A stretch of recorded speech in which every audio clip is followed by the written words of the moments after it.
哇！屌呢期勁撚潮濕喎，就係唔知呢兩日開始咯。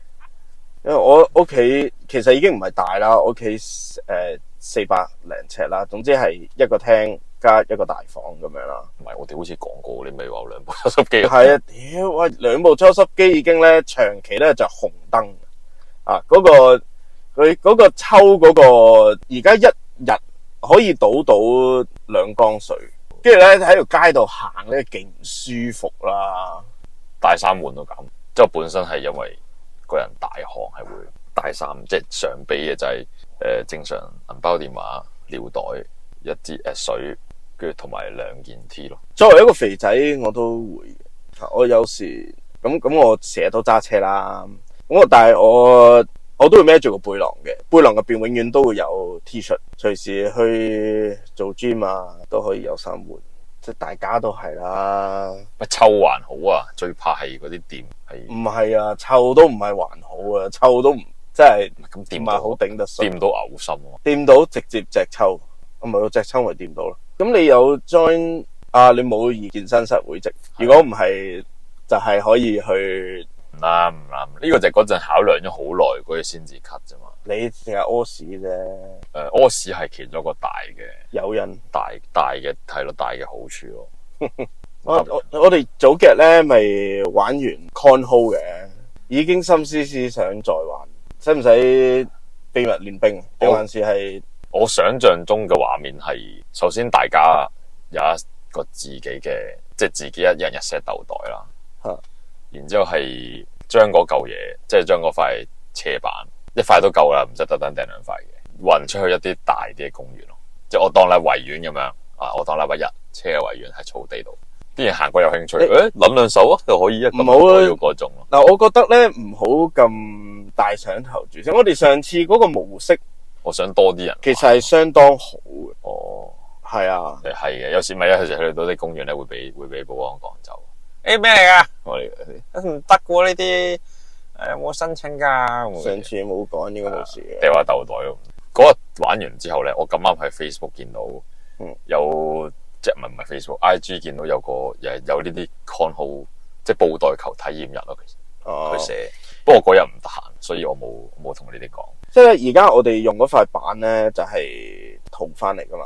其實咧，我喺一個市集度咧，香港有個藝術家叫做 Start From Zero 啦。咁啊，佢係人名定市集？唔係個藝術家嘅名嚟。咁啊有間鋪頭叫432 Hertz。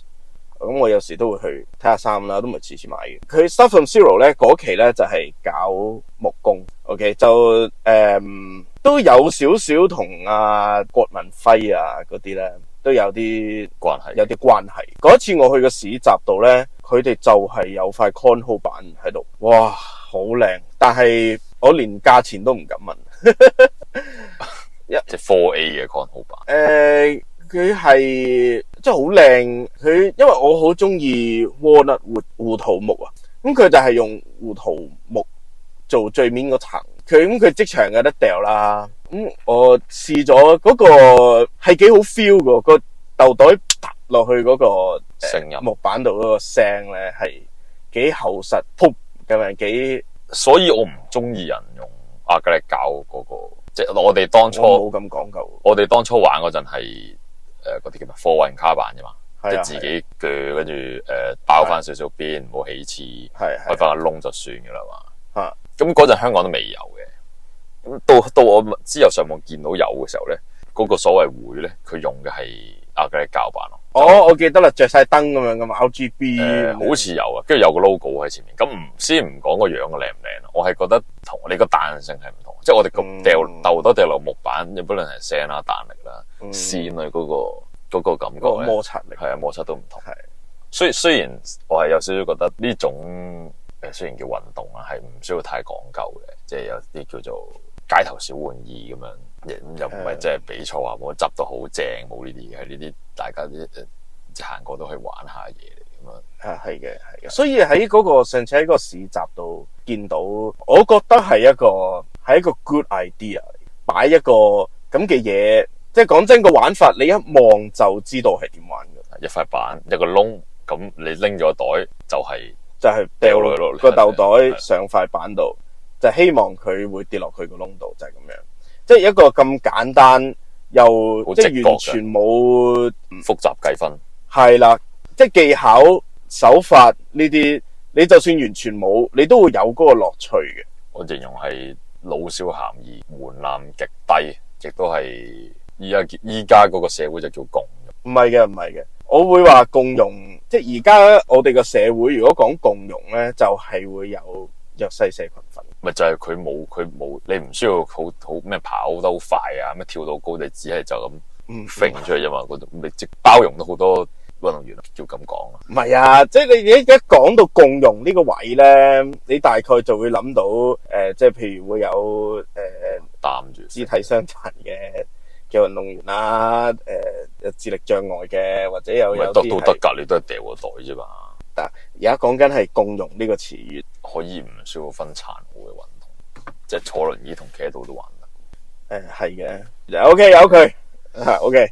最近咧我思考緊一個問題，咁啊，但係即係今日得我同你兩個喺度咧，就難啲有好多方面嘅討論啦。但係我最近就喺度思考，即係我俾唔到啲咩好嘅意見。唔係啊，即係我要有即係如果想個討論好嘅嘢，就有多啲思考方角度。係啊，就係你覺得教育咧係應該，即係我心目中係有3個大嘅方針啦，就係正確啊、適合啊，定還是係權威？OK， 如果3個只能夠揀一個走向極端，有冇例子？例子啊，正確、適合同埋權威。嗱，簡單嚟講，我教一個小朋友踢波，我係一個右腳踢波嘅人，而小朋友咧係左腳嘅。如果我走權威路線嘅話，我就會同小朋友講，你要用右腳踢波，你用右腳踢波咧就可以就會踢到我咁嘅咩啦。即係總之即係就會踢到我咁嘅高度啦。我係可能升級教練嚟嘅。哦，你要用右腳踢波，你用右腳踢波咧就可以踢到我咁嘅，即係拉到個西咧就可以咁就咁勁。因為你左腳拉個西就會唔同嘅咁樣。係啦，冇錯。咁如果係適合嘅話，咁就係我要改變我自己嘅思考方法，去同即係要教個僆仔用左腳去踢波。即係譬如本身我哋係左腳踩實個地下。軸心右腳做擺動，然之後將個波掃把腳傳出去。咁我就要改變我自己嘅思路，就係變咗右腳踩實個地下 ，OK， 左腳作為擺動腳送個波掃把腳送出去。咁但係有可能呢，我即係需要示範啊或者成嘅時候呢，我就會做得好唔順暢啊。即係呢個例子係純粹左右調轉，又好似容易啲去理解，但係有啲嘢係未必。譬如技巧上，其實都好多都係噶啦，都已經，其實我明你嘅意思。即係咪就可能計一條數，其實有10個方式去計嘅。係咯，咁就唔係淨係左右嘅。係啦。咁你咁講，我咪係揀合適咯。係啊，咁但係正確又同即係正確同合適嗰個分線係點？即係咪有啲有即係教唔同嘅嘢，係咪有啲絕對答案嘅？會有啲冇。咁可能我頭先教踢波呢個例子唔係幾好咯，但係譬如如果係講正確嘅，咁好多時都會諗話，即係喂，你左腳係咪應該打左路啊、左翼啊，或者即係你可以方便走落底線出波，你唔使下下吸翻轉頭，blah blah blah咁樣。即係呢個係唔得，呢個唔得。因為踢波嘅變化太大，即係我可以踢右路，然後左腳拉弓直接射門，係啦，即係嗰種走到 K 角位，係啦，落奔，係啦，變化太唔同啦，即係唔同，即係唔同能力有唔同用法，係咯，咁咪就睇你個目的咯，即係嗰個戰術目的咯。如果咁樣講，我會答你，唔得，踢波開正你個飯，我黐線啦，我畫畫咁樣咯。如果我今堂係做一個某一種不足嘅技巧，即係不足係接觸個足啊，係啦，就係咁。我其實我唔會理你。個重點係練嗰個技巧嘛，而唔係你嗰幅畫嘅創作係咩？即係嗰個重心擺喺嗰個技術。你呢個嗱牽涉到創意咧，就我覺得就真係可以探討啦。譬如我只係抌出一個主題，就係或者狗係啦，或者狗咁就要用粉彩畫嘅。我覺得都唔使有呢啲規限。冇咪就睇呢個教學目的咯，就係即係嗰個一起手，佢本意係做，因為即係頭先講計數嗰樣嘢係完全唔同噶嘛。係，因為計數係好有步驟，係好有答案，即係或者有啲我當語文咁樣背書嗰啲係唔同嘅。嗯，但係你意思係講緊價值觀？唔係噶，其實喺教育任何人、教育任何嘢，我覺得都值得要咁樣諗一諗。即係譬如我教個細路畫畫嘅時候，係由個頭開始，再畫個身，最後先畫隻腳嘅，4隻腳嘅。係啦，即係喺我嘅角度，呢個係標準，呢個係標準，你嘅標準。喺小朋友嘅角度，呢個就係權威。OK，咁但係好啦，當我叫佢僆仔，好啦，我哋今日畫一隻小狗，個僆仔由個身軀開始畫，我能唔能夠話個小朋友錯咧？佢啱啱開筆啫，啱啱開始畫啫，佢由個身軀開始畫吓，可能佢想畫隻拉布拉多咁樣，個軀幹係大啲嘅，大過個頭嘅，咁樣，咁大部分狗個軀幹大過個頭啊，係啦。咁但係即係你能唔能夠話個小朋友由個軀幹開始畫係錯啊？就唔應該噶嘛。即係佢啱啱落筆啫，同埋畫畫你能唔能夠話個小朋友畫錯啊？除非佢離題啫。喂，我嗰陣會考有報噶嘛，跟住即係有交嗰啲即係分咗兩 part 嘅，一啲係平時功課，一啲係有一部分係即係考試畫嘅。係，因為當我交平時嗰啲功課嗰陣咧，咁交嘅張其實都未交之前，有個稿喺度，咁個阿 Sir 就行過見到，呢度做乜吉咗？要即係你有啲嘢喺度啦，即係類似咁嘅意思。咁我特登嘅，即係呢個係我自己嘅諗法嚟。但係佢某程度上佢滲咗個意思，就係個考試。即係佢同我哋講，佢有少即係有啲評分係啦，嗰個留白位就但其實我就係特登留白，就我咁樣順便講下呢件事嘅，即係咁樣我就醒起都若干年前，我就唔理佢啦。睇過一個好中意，以前喺 Facebook 咧會睇一個人去講街上面嘅廣告，佢係一個台灣人嚟，佢就有高度評價一張唔記得咩銀行嘅廣告，佢自己係做廣告，佢自己係做，好似係做平面，我唔記得係咪做廣告啦，係啦。但係佢就係影咗一個街邊嘅招牌出嚟，好似隻 banner 咁樣啊，佢個廣告。佢就話呢一個廣告睇落去好舒服，主體突出，言簡意賅，同埋大膽留白。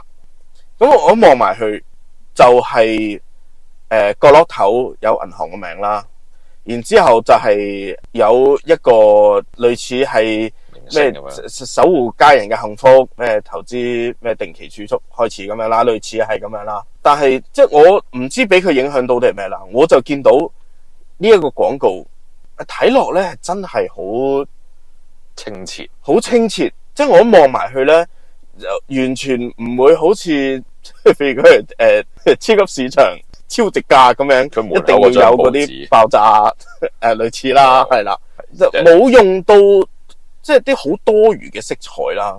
我一望埋去，我就算係快立，我掃過咋，我已經完全知道佢個廣告想賣啲乜嘢，想賣啲乜嘢，佢想我知道啲乜嘢。超市就係一個產品一個爆炸，10個產品就10個爆炸。有時就會買3件，唔知有啲咩優惠，再多一個爆炸。係，咁就成版都爆炸。點解我哋會突然間轉咗去呢度？哦，因為講留白，係講緊留白，因為講緊教學，即係留白係究竟係咪一個即係佢講嘅就係權威啦。當時我冇錯啦，係即係其實咧個情況就係有啲似有車牌揸架車出街，你永遠唔會再揸翻你考車嗰一手車噶。係嘛？你考車其實係做一場戲，教車師傅就係個導演教你演嗰場戲。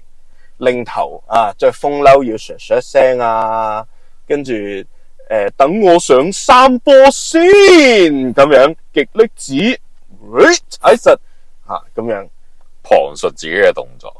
唔係啊，呢個係達哥講嘅咩李奇校車法㗎。哦，呢度要轉右，望下右邊先，右邊冇車喎，打燈，等我再擰一擰頭，可以啦，咁樣啊嘛。阿教車師傅俾你嘅都係一種教育啦，係咪？但係呢個目的好明確嘛，完全就係權威啦。係啦，即係個目的就係要 pass 嗰個，即係做定個目的就係做嗰場戲嘛。佢教你，冇錯。即係除咗嗰啲安全嘢之外，係其實佢你話係咪個個會教你嗰啲安全意識？就其實我就覺得麻麻地嘅。唯一一次咧，我有用過嗰啲技巧咧。就係有一次咧，我揸個 friend 架棍波車起步咧，就係要後波上斜路，前面嗰架車咧都幾貼嘅，係啦，因為佢泊咗喺東區醫院門口啦。東區醫院門口係一個落斜路嚟嘅，即係你個車頭係向上嘅，車頭係向下，車頭向下，就已經好貼前面架車噶啦，因為一鬆過嘅支就有機會對前啦。係冇錯，我嗰一下咧就係用翻考車嗰個技巧，嗰個 handling 係嗰個技巧出嚟去做，就係唔知俾油啦，跟住揾摩擦點啦。好彩俾我 feel 到，就係個車頭輕輕升起，嗰一下即刻鬆手掣俾油，哇！好彩冇留前咋，我唯一一次有用到。咁好彩我有俾心機上堂，因為就算考車都唔會考褪後上斜路噶嘛，考棍波係啦。咁呢個我係嗰一下覺得自己好叻嘅。咁合適咧？冇咁我如果我用翻一隻小狗嗰幅畫合適，影相會唔會好啲啊？個例子如果轉到，即係因為你係影可以用唔同角度。條尾，我即刻諗到咧，呢啲有種狗叫唔知比熊定係玩具貴婦啦。如果係鳥瞰咁樣望呢隻狗咧，係 JJ 嚟噶嘛？你有冇見過嗰啲圖啊？即係嗰隻狗，如果係即係會趴喺地下咁樣嘅，啲色肉色嚟嘅。有啡色、有肉色、有白色嘅。呢隻係啦，即係好似有個袋喺下。係啦，直接就係 JJ， 好搞笑嘅。係啦，咁好啦。如果個僆仔畫一隻小狗，畫咗條豬，係啦，就係畫咁樣。嗬，但係我屋企隻狗係咁嘅，咁呢個係咪偏離咗正確咧？但係嗱，好啦，咁你就要話俾個僆仔嗱，我哋畫狗咧，其實係有個合適嘅角度嘅。我哋通常咧都係畫即係正面啦咁樣。咁但係譬如而家好多人喺Threads 度啊或者成都係譬如中意睇歌姬嘅屁股啊，就擰轉頭嗰個可愛類似啦。咁你咁你就可能係我畫個屎忽先啦，跟住再有個身體，再喺個頸心嗰度，再喺後邊整翻個頭出嚟咁樣啦。係啦，咁會唔會話即係喂走歪咗啊？係咪即係你會唔會話呢幅畫唔合適啊？或者你嘅教學唔合適啊？即係老師我如果我想畫我隻狗嘅鳥瞰嘅角度，我唔知啊。但係係啦，我即係我咁樣聽下就會覺得嗰個老師嘅面對小朋友嘅做法，嗰個反應其實好緊要。即係如果權威嘅話，其實對嗰個小朋友係會有係好影響咯。佢成套對學習嗰個態度。因為你下權威嘅話，其實佢就唔會試，佢就唔會自己去嘗試佢自己嘅諗法，佢就永遠都係 copy and paste 咁樣。你舉隻手，佢就舉隻手。你畫一筆，佢就畫一筆，就永遠都係咁咯。但係咪所有嘢都係都咁樣咧？呢個係係咯，係啦，即係你要因為即係香港教育好崩壞啦。首先，咁我哋作為老師或者作為給予教育嘅人，其實係好難每一個僆仔都能夠做到合適俾個僆仔。咁如果只能即係3揀1嘅，我相信即係一個嘅合適就可能會易啲啫。一個對1對1 20個嘅合適係究竟嗰把尺點擺？係啦，好多時都要變做權威，然之後再加上正確咯。係啦，因為即係權威同正確，而家我哋講緊嘅呢啲嘢，呢啲主題下，其實條界線係好模糊嘅。但係呢個界線模糊係因為我哋相信我哋講嘅嘢係正確，所以先衍生出我哋嘅權威啊嘛。相輔相成嘅情況底下，俾唔到最適合小朋友嘅嘢佢哋咯。咁但係真係冇辦法，始終我哋一個人對緊可能20-30個小朋友嘅時候，你俾唔到咁多心力出嚟。我有一次咧，我唔記得有冇同你講過，做嗰啲歷奇導師帶小學6年班嗰啲叫咩？即係三石嗰啲合宿嗰啲咧，咁係其實係玩噶嘛，即係喺嗰啲度假村係啦。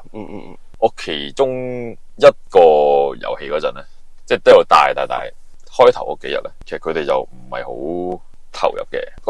嗰件事就係，總之其中嘅遊戲嘅時候咧，呢啲離唔開都係想佢哋做溝通啊、合作啊，即係透過遊戲中學習噶嘛，或者去自己諗辦法去度過某一種難題啊嗰啲咁樣，即係可能係傳遞嘢嗰啲咁樣。咁個遊戲內容唔緊要啦。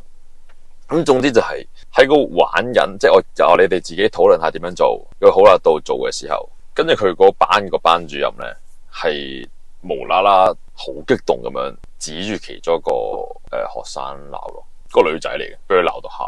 我嗰刻係我都有啲點解你要咁做？因為即係我係用咗嗰幾日時間去令佢哋終於可以一嚟放低對我嘅戒心啦。即係我係好想佢哋對我唔好由下而上，即係你講嘅權威上而下啊，唔係佢望我係下而上，係啦，佢望下而上，放低呢種佢好驚我個嘅權威，然後再引導佢哋去自己圍內去傾思考諸如此類嘅嘢嘛。跟住佢一句插入嚟，所有嘢土崩瓦解。係啊，同時呢個叫做畢業營嘅愉快回憶喺佢哋心目中都可能會有條刺。係啊，而嗰個係一個小遊戲，即係咁我唔明，我唔係好理解個班長咁在意個勝負係做乜蠢咯。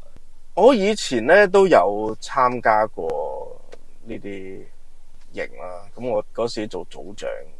其實我都做過一啲唔好嘅決定，因為即係當下我其實一做完個決定，我已經知道唔係合適啦，唔啱噶啦，係啊，即係知道，大鑊嚟緊呢半個鐘，大家受苦啦，大家一齊仆街啦。咁究竟即係咁嗱？咁呢個決定，我知道自己做錯，帶隊導師都一定知道我做錯。咁其實嗰一下咧都好慶幸，帶隊導師冇即刻介入，就話即係喂，唔啱。我講埋件事出嚟啦，就係我哋咧要喺，其實都唔係荒山野嶺嘅，當時係一個冇記錯係一個南區嘅郊野公園咁上下位置啦。咁我哋咧就係要定向去揾我哋嘅。你個對方係幾咩年紀嘅？即係服務隊長？唔係，我只係即係嘅小隊入邊嘅其中一個員。咁但係即係我係被佢哋舉手揀咗做captain 咁嘅。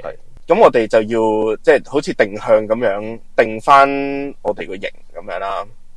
咁當其時我好冇方向。咁但係咧，我就見到有人爆淋嗰啲絲帶啊。咁我嗰一下我就諗，即係企喺度原地轉，其實冇意思啊。咁不如我哋試下跟住呢個爆淋啦，咁樣。我嗰下就即刻喂，嗱，嗰度有人綁咗絲帶，咁不如我哋試下跟住呢個淺藍色絲帶，我哋起步，好過我哋喺度。原地轉啦，咁樣，咁佢哋，我諗啲隊員都有疑惑嘅，唔係啊，當時我諗佢哋都厭倦咗呢個原地轉嘅，即係你哋已經係有接近迷路嘅，如果咁講3幾分鐘噶啦。哦，3幾分鐘，然之後係啦，咁因為當其時我眼睛最明顯見到嘅嘢就係嗰條小路爆林絲帶。與其我話喂，不如我哋試下向東行40-50米，睇下有冇，睇下我哋見唔見到呢條虛線啦。咁樣，我嗰時冇咁樣諗過啦，係啦。咁當時最吸引我眼球嘅嗰條路，我就話喂，不如我哋試下跟絲帶行少少，睇下有冇咩啦咁樣。咁隊員都即刻話好啊好啊，我哋試下啦咁樣。即係但我諗佢哋都企咗太耐，好想起程，咁就行啦。咁行咗其實冇2分鐘啊，就已經係要手腳並用嘅路啦。咁好彩，咁我哋全部都有戴嗰啲 3M 手套嘅。咁作為隊長就喂，呢度，我覺得我哋要扶住呢嚿石，不如我哋上手套啦，各樣啦，我哋總之準備好，我哋先繼續行啦，咁樣好啦。咁擒過第一嚿石啦，跟住又要捐過少少嘢，咁樣總之其實係超越咗初中生障礙賽啦，係即係嗰種，總之係手腳並用，係咯，好似咩繩網咁樣，係總之擒高擒低又係啦，即係我哋係要擒過一嚿我哋心口咁高嘅石，而我哋係有男有女，有受傷風險，全部都係初中生咁樣。咁但係即係過嚿石嘅時候，導師都未制止嘅。咁直至到去到有一個位咧，差唔多攻到上嗰個山坡嘅頂啦。而淺藍色絲帶咧，從未消失過，佢一路帶住我哋行。咁但係即係上到去山坡頂啦，阿導師先至叫停，就話好，我哋停一停先，即係就講我哋偏離咗航道啦。咁因為而家都就嚟6點鐘啦，我哋唔好沿路折返啦，我帶你哋行另一條路，我哋就直接翻去營地啦，咁樣。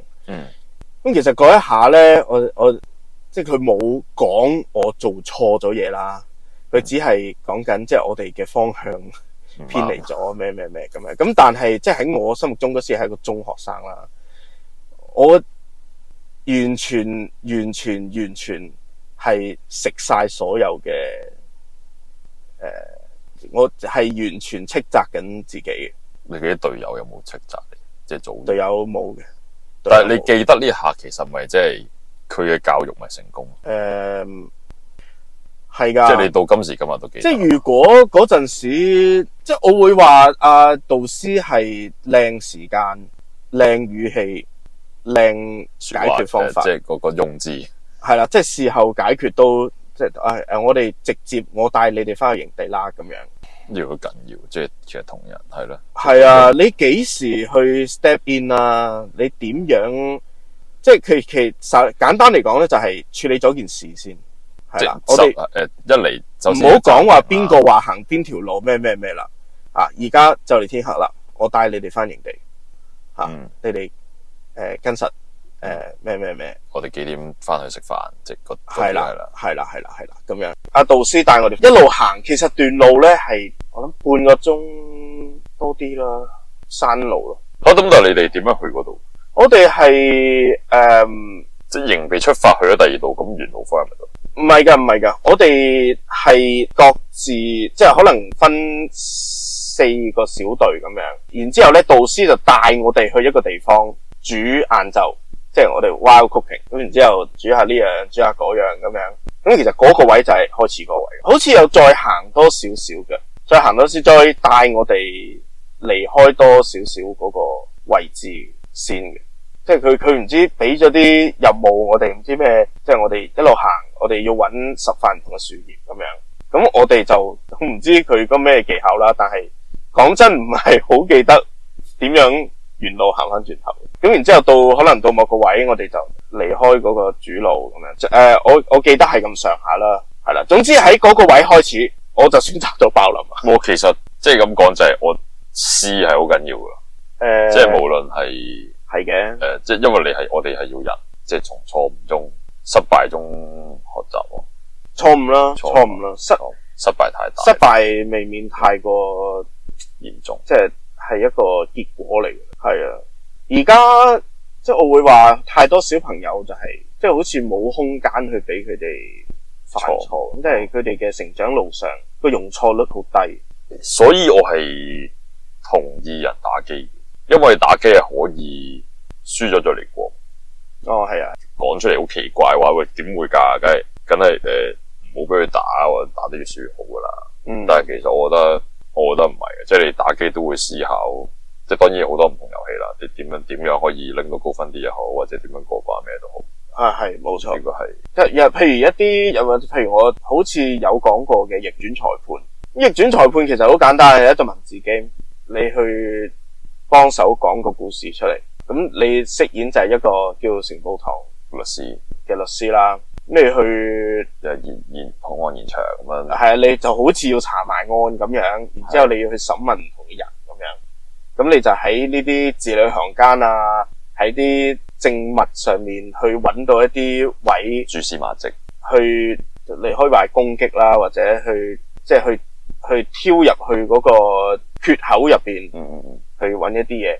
咁好啦。即係講翻嗰個容錯嘅問題，始終嗰個係一個故事啦。咁佢嘅好多時，你做選擇嘅時候都係一個對話入邊噶嘛，或者你去揀一件證物出嚟，去指出一啲矛盾。一啲究竟係呢張相定係嗰個錘仔咧？係啦，冇錯，佢就係會容許你有幾次嘅錯，有條血咯。其實即係係咯，法官會同你講，律師，請你注意下你嘅。唔好浪費大家時間。冇錯，唔係大家時間。我光頭嗰個法官係啦，咁喺你喺玩個遊戲度嘅時候，你就會覺得其實有少少呢啲犯錯咧，都係一個趣味。即係雖然你未必學到啲咩啦，咁但係譬如我睇達哥玩，即係我自己玩咧，我都會好想一下就揀中嗰個啱嘅證據或者對話。有時係好有信心，一下篤落嚟，點知唔啱。係啦。咁原來咧就係其實我諗超前咗啦，我諗嘅嘢已經係過咗一個 step 啦，即係話咁梗係因為呢張相影到佢阿媽着住呢件衫，所以就證明咗呢件白色 T 恤係屬於佢阿媽，所以佢老豆就係着黑色 T 恤咯。咁樣唔係啊，其實你直接講黑色 T 恤就得啦。係啦，喺呢啲位咧。你係會作為一個空間咯，係啦，冇錯。你要學識嗰個跟住個遊戲嘅思路，你係玩緊呢個遊戲，而唔係亂鳩咁撞。係啦。唔係亂鳩咁撞，你都過到噶，但係你一嚟唔好玩啦，係啦，二嚟個古仔都冇意思咯。係啊，即係佢古仔已經定咗噶啦嘛，我哋係用一個查案嘅方式去探索翻嗰條故事線出嚟。即係之前我10年前發生過咩事？點解你會有係啊，呢個就好中意玩啲歷史案件出嚟。係案中案，我點解有呢個原來你哋之前識，做乜扮唔識啊？嗰啲我上次咧咪講，我冇玩勇者鬥龍，我呢排捉破奇網咩 Pocopia 唔係，我玩翻綠葉綠火紅綠葉嗰個。因為細個冇，即係有個呢個冇英文版啊，呢個遺憾。一嚟唔係直頭。即係冇玩，我係舊嗰個最舊嗰個 Game Boy，好厚嗰部灰色嗰部，跟住嗰陣冇噶嘛，即係邊有唔會肯買 game 嘅。咁之後唔知邊個同學仔定又總之俾老翻嘅啦。咁呢 Pokemon 呢個 game 係要 save 噶嘛？咁 save 係要電嘅。個餅帶入邊有係啦，餅帶俾電嘅。咁呢個問題就係我。冇得 save 咯，咁我永遠玩嘅 Pokemon 就係只能夠喺去到森林咁樣就會就收隊。去到個森林，咁我可以照 save 嘅。首先 save 唔到啦，然後部 Game Boy 都冇電。咁 Game Boy 冇電咁咪再開咯，再開你咪又再揀個證。係啊，所以就另外就係啦，英文可以一睇下啲故仔講嘅。就冇原來嗰啲人咪叫你街邊感嘆嗰啲人係9唔搭8嘅。係啊。有啲係提示嚟嘅。點解我隻精靈永遠都進化唔到啊？跟住即係佢用嗰隻係韋斯通。類似啦，即係有啲精靈原來係要交換先有得進化嘅，一日傳送。係咯，咁就原來有啲係九唔搭八到話咩我爸爸喺隔離嗰間唔知研究所度翻工㗎，跟住就打㗎啦。你知唔知我老豆邊個？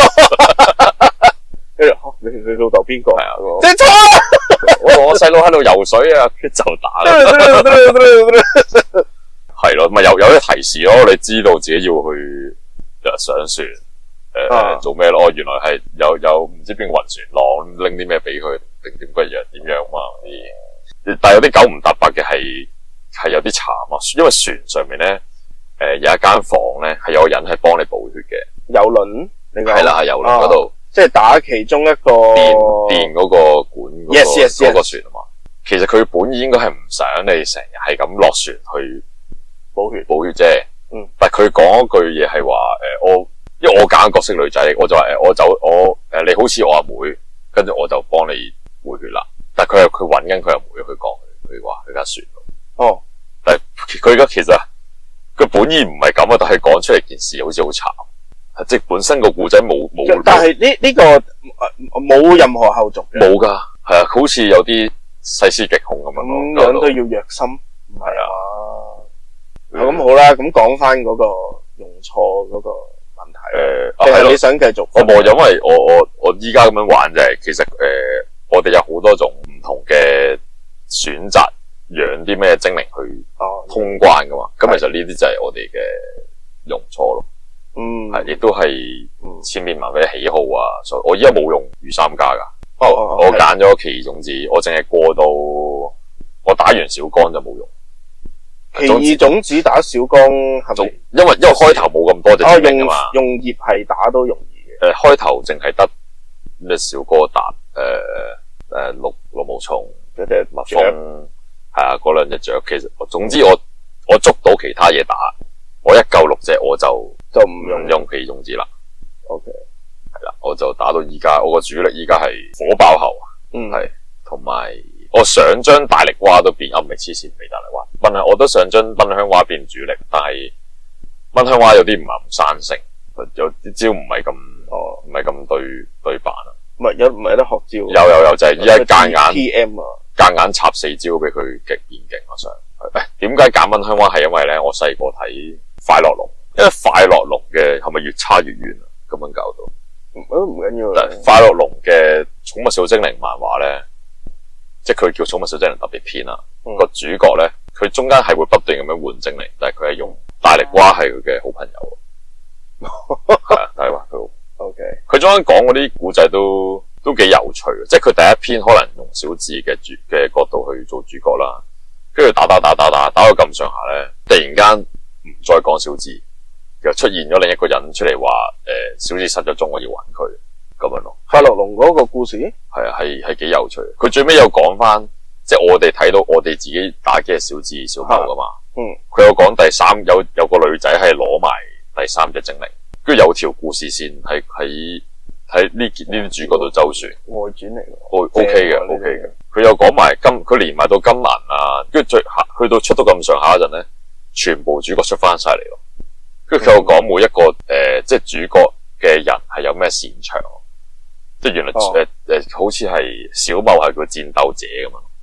跟住有一個係專係養育嘅，即係唔知孵蛋定乜嘢，即係個個都有啲專長，但係其實佢個漫畫個描寫係真係切入翻隻 game 多過我哋睇到電視嘅嗰個10年唔老嘅。始終電視嘅篇幅有限同埋貴啲啊。係啊，同埋嗰啲精靈發揮機會都會大家都有咯。即係唔係噴火龍打晒。係啦。OK， 都幾有個黐線啲嘅，有個忍者咁，唔知有冇忍者用毒嘅，有個館主係佢係用。即係行入去之前要行機關嗰個，個個好多都有機關，好多都有機關。OK 好。呢個忍者用唔毒嘅，跟住佢都黐撚線。首先佢飛行用大口腹啦，冇乜問題啦。因為佢嗰隻大口腹咧，擘大個口咧，係可以好似個芒咁樣監視其他嘢嘅。然後因為佢係即係呢啲飛檐走壁嘢就交俾大口腹啦。咁佢會易容啊嘛，易容係將嗰隻爛泥獸定爛泥怪，劈落塊面度啦。咪先？你而家講嘅係快樂龍定係？快樂龍黐撚線希望我記錯係百變怪，但係我印象中係真係佢用爛泥嘅。不過而家好興百變怪嘅，嗰個冇神嘅眼睛，再加埋嗰個一條線咁樣嘅嘴巴，同埋個身有啲濕粒粒嘅感覺，即係嗰個流動嘅。係嘅，我明嘅，我明。冇啊，未爆機，啱啱捉咗雷鳥。嗰個廢棄電廠咧，即係我其中一個喺成隻遊戲入邊最唔想探索嘅。點解？驚咯，同埋執到假精靈，即係有時一撳咧，哇！佢真係爆你，即隻嘢真係即刻收隊嘅。佢一字爆就係咪佢會麻痹你又打佢唔到？係咯。唔係以前玩啲唔會用藥噶嘛，即係都會嘅，因為唔識字啊嘛。我哋篤啦，你唔知嗰隻係咩藥嚟噶嘛？我依家睇到，即係佢會同你講，呢個係解中毒嘅，會補20滴。呢個係原來好多唔同嘅功能係好好用。係，跟住同埋即係你而家咧就可以搖幾嘢，就人哋會降攻啊、降防啊嗰啲咧。係。其實你可以疊加噶嘛，有啲鋪排啊，同埋係啊，冇錯。我呢一招就瞓你覺先，咁你瞓覺打唔到，我就用呢段時間去可能係去疊加嗰個有啲技能啦，咁樣啦，我自己加速咁樣諸如此類。然之後儲夠一嘢，你瞓醒都唔緊要啦，我一下攻就係啦，送你翻精靈球。或者我唔夠你打，我咪攞你瞓覺時間補血咁樣咯。類似啦，類似。冇依家玩就輕鬆嘅，即係知佢做咩啊嘛。係，唔係一味練高呢大力就嘔落去喎。係，又知道啲屬性點樣克制。買屬性克制不嬲都有用嘅。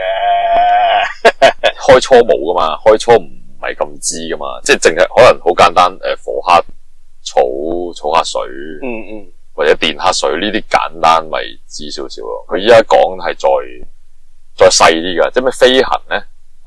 咁你飛上天噶嘛？咁你地面嗰啲招咧就打佢唔到。係啦。咁但係細個唔鬼知嗰招係地面招咩？咩啊？三頭地鼠有一招咧，唔知縮落個地下，一turn之後衝上嚟咧，都打唔少噶嘛。係啊，嗰招都勁。係啊，但係咁你試過一次你就知噶啦，係嘛？係嘅，但唔係啊，即係因為係直頭理解，即係佢一打嗰啲招咧，我係可以有啲畫面去想象。點樣去回避啊，或者點樣令到佢無效啊？咁係啦。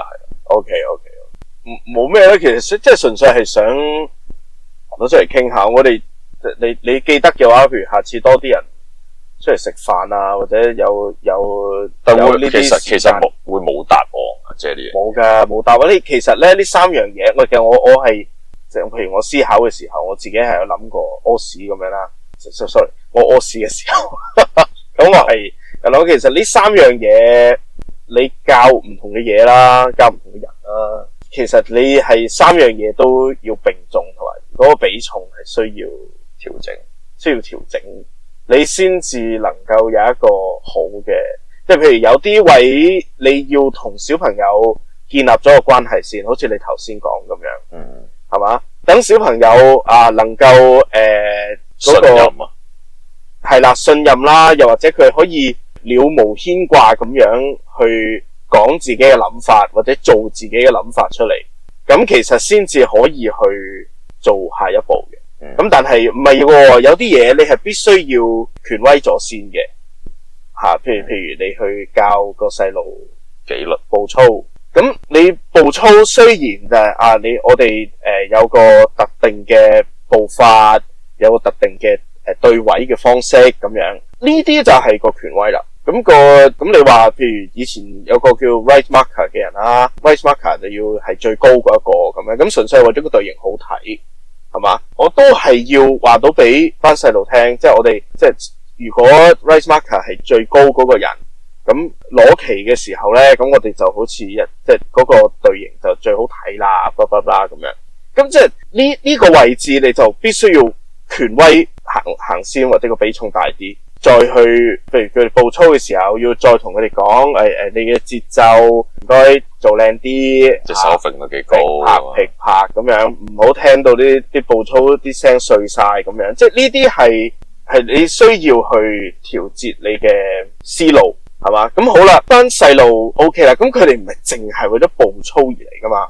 我當譬如我以前玩 Red Cross 咁樣，係嘛？咁好啦，咁喺步操入邊，咁凝聚到呢班細路啦，咁一班制服團體嘅小朋友、學生啦，咁你都想超越嗰一個從上而下去教導你哋嘢嘅角度噶嘛，係啦，咁你就要去開始諗下點樣去建立關係啦，同小朋友。我覺得呢一啲學問係啊，係學問嘢啊，講得好。喂，咁你會反省係一件好事，即係嗱，我講埋個最後嗰個結尾啦，即係頭先行山事件。咁我有同我啲隊員講，sorry， 頭先真係好衝動，我冇兼顧到，即係我冇考慮到咁多嘢。當時即係我唯一嘅諗法就係想離開嗰個原地轉嘅狀態，係啦，同埋狀態咁啊。咁因為咧，即係我以前係一個都好撚癲嘅細路嚟嘅，我係幾乎冇試過咁真誠咁樣道歉，跟住諗下自己做咗啲咩，點解要咁樣做，影響到啲乜嘢。我以前咧係冇諗過，冇呢個思考方式嘅，即係嗰一件咁少嘅事咧，都拜導師 handle 一件事咁好咯，我就會即係記到依家啦。即係我當其時決定爆林嗰一下，就係即係我將我 captain 嘅嗰個權威炸到核彈咁樣。係當時我啲隊員係冇作出任何反對嘅。咁但係如果隊員作出反對咧，我都相信即係我係會堅持，同埋個局面係會更加差。咁即係呢個係其中一個即係犯錯入邊學習嘅一個重要一步。我會話係我自己一個好好嘅例子咯。重要嘅一步都的確係，都係即係錯重要，即係一啲叫做唔係有啲咩大後果嘅錯係好。同埋呢啲 training camp 就係你要去犯錯，你先至學到更加多嘢。平時都係要，其實即係我覺得啦，係咯，係啦，係我心智嘅一次 training， 我會話係啊，我個人喺嗰一刻係，我覺得係成長咗，你突然間衝咗上10個呢咁樣，就可以一轉噶啦，係啊。我想呢個我記得啦，我睇咗 UFO 黐線咁樣講好衰，因為有2套 UFO， 再見係啦，再見 UFO 係啦，係咯，即係你上次講，即係唔係唔好睇，唔係好觸動到我啫，即係我明佢想表達啲咩嘅，我知道佢有啲乜嘢想講，想每個人物啲心路歷程呢啲吧，其實係講得清清楚楚嘅，只不過冇我喺 Flash 見到啲人講到咁感動啫。係啦，亦都係可以睇嘅，即係我唔係話，我覺得佢嗰個感動位係即係香港咯，係對香港嘅感情，同埋即係你上次話呢套戲其實拍好咗好耐嘅，係啊，拍咗好耐，係啊，即係又應該係可能因為見今年都小氣上，咪上一上，順便衝一衝咯，咁就試下咯，咁同埋即係好似話，即係好多人睇完有感覺，其實都係一個 timing 嚟嘅，可能之前啲人冇咁有感覺，係就係依家就啲人感覺大啲。另一套係叫做 UFO 離奇命案，係啊，都差唔多噶啦，應該差唔多嚟嘅。OK， 都幾，我唔知呢啲好彩定唔好彩，即係一個咁樣撞到嘭聲啦，叫做。咁但係肯定係冇心噶嘛。但係我覺得呢啲嘢其實百花齊放係好事嚟嘅，你唔能夠話即係揀一個最好嘅 timing， 你唔知人哋拍出嚟噶嘛？係啦，同埋你即係好似買股票咁樣，你永遠唔會有最好嘅放手嘅時機，即係係啦，你覺得合適你就去。唔係因為以前我當係無間道咁樣啦，或者係再舊啲係好興鬼片，我哋好多時。嚇你通常一個題材彈一套無間道出嚟嘅時候咧，其實嚟緊接住好多嘅戲咧，都好中意講係啦臥底啊，咩史密夫咩史密妻嗰啲啊，嗰套咩臥虎啊、黑白戰場啊，係啦，好多呢啲林林總總都係講啲臥底戲嘛。係啊，但係呢套佢咁啱撞。然之後嚟緊，我想睇嗰套我們什麼都不是，唔係喎，我們不是什麼咩戲？邱禮濤導演，有 Mirror 嘅，所以我唔記得咗名，同埋另一個兩個 Anson 係啦，即係兩個都係叫 Anson 嘅人嚟嘅。因為佢講呢套係自資，即係我唔係話賣慘自資，而係即係佢係一個即係因為個成本比較低嘅，都唔係，會感覺即係邱禮濤都商業噶嘛，即係之前拍嗰啲可能係拆彈專家，係即係拍開啲叫大星。係啦，有啲製作嘅嘢，或者都好多年啦。咁佢自資咪即係你冇咁多包袱或者老闆嘅掣肘，即係你係你拍緊自己寫嘅故仔。係啦，即係咁你會想講咩咧？會咁樣想睇下咯。UFO 咪講華富村嘅，我搵到本漫畫係即係香港漫畫嚟，係就叫做華富村靈幻豆沙貓。我而家賣緊街噶嘛，而家即係喺街度搵到噶嘛，都唔係易搵噶。我係喺深水埗嗰啲獨立書店度搵到。佢個樣咧，你有睇過叮當啊？以前係白色背景，跟住中間一個正方形，有個框就係叮當或者大雄，冇錯。跟住上面就係卡通圓潤字樣嘅叮當，係啦嘅叮當。咁佢攞咗呢啲小設計，咁就個色嗰啲轉咗嘅。咁嗰隻貓就變咗係好似係啦，變咗好似蝙蝠咁樣嘅。咁嗰幅圖咧係就係屋村嚟嘅，係啦，就係佢用卡通畫風嘢去講華富村嘅小故事。即係我未去過華富村嘅，其實，但係我就透過呢本，當然都關套戲事啦。係套戲或者畫面同本漫畫，即係我個腦交錯重疊嘅時候，佢就會 match 到咯。因為佢入邊係單元故仔嚟嘅，即係就講翻以前，但係佢又有少少神神怪怪咁樣。一本過嘅。佢講嗰啲單元係單元到咩咧？其實好似一本簡單嚟講係旅遊雜誌嚟嘅。佢係透過呢個漫畫去介紹翻以前嘅華富村，究竟係有啲乜嘢文具鋪。我依家講就叫景點，係啦，即係邊條天橋個形狀好特別嘅。係啊，即係我記得當時咧套戲咪 UFO 嘅，即係個窿嗰個係啦，佢會講呢啲。喺邊度嚟啊？記得上年左右咧，我係參加過一個區議員搞嘅一個華富村導賞團。係冇嘅，純粹分享。嗰個導賞團幾有趣，又即係都獲益良多。不過嗰個團詳細嘅我唔記得咗，我可能遲啲係可以喺字幕度補翻。再去過咯，都得嘅。其實佢個真係帶我哋行去搵啲老街坊傾下偈啊，咁樣即係佢會講下個天井點樣啦，跟住呢個樓梯位就係最靚嘅位置啦。嗱，呢間餐廳咧就係。已經喺度50年啊，乜啊咁樣，即係佢好有特色啊嘛，係咁到最尾咧，佢哋即係呢個團嘅最尾就係我哋成團人同埋嗰個華富村儲蓄互助社嘅嗰個會長、村長、社長係坐喺一個空地度傾偈，食下西餅咁。西餅係好似係嗰度啲鋪頭嘅餅。幾過癮嘅，幾唔錯嘅，成個團都即係譬如即係雖然我唔能夠話我帶你去華富村嘅時候，我都可以介紹翻一樣嘢俾你，但係即係我相信10條舊嘅屋村都各有特色嘅情況下，我覺得華富村係其中一條最好。我呢個名其實係由細聽到大，即係出嗰啲咩名人啊、明星啊。咁呢個就麗德村就聽得多啲，但係我超記得就係佢唔知有幾座係無敵大海景咯。但係佢有得上去咩？定係行地面？其實佢起咗好多天橋嘅喺華富村，因為華富村係依山而建噶嘛。咁佢為咗方便啲村民咧，咁佢就起咗好多天橋，就務求令到居民咧，即係譬如要方便，由即係落巴士嗰個位可以行平路搭 lift， 然後再行平路就可以翻到去佢嗰座嘅大堂咁樣。即係天橋係新嘅定係新嘅？新嘅。哦，我唔知有幾新啦，但係肯定係華富村咁舊價咯，即係。係啦。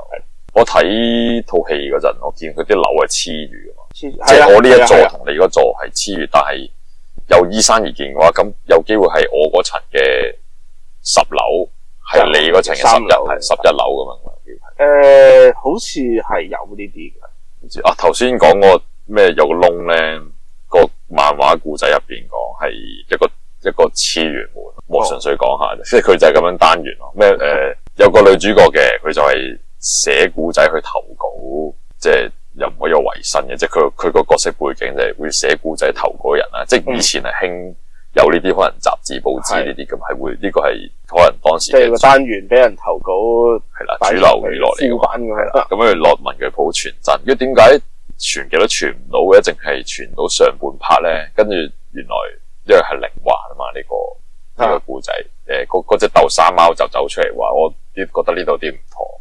原來部傳真機就係有妖氣，係話傳真機呢個時候就顯露我真身咗，我只會傳真，你作嘅古仔我唔會亂咁當咧。個作出嚟係假嘅，所以就唔係我屌。OK。同埋佢有個好我幾中意嘅位係嗰本叮當咪有個書皮變咗張拉頁海報咁樣，即係攤開入面先係本書。咁嗰本書皮攤開咧係張嗰啲叫咩啊？卡通地圖。華富村嘅係啦，華富村嘅地方，或者邊度係醫院，邊度係球場、學校，邊座打邊座，我未去過，我唔知幾多座啊嘛。其實或者啲名嗰啲，邊個係海景，咩瀑布灣啊、石棺啊，即係咩碉堡、小碉堡。我記得有個海邊嘅位係好多人擺低啲觀音像啊，啲關公啊嗰啲擺。嗰個位係智齒嗰個取景點，即係智齒佢有個位就係又係影觀音一辣咁樣，好壯觀嘅。咁個智齒黑白啦，但係畫面都震懾嘅。我上次咪話唔緊要啦，有佢啦，係再講啦。好啦，咁啊到呢度咯，再講。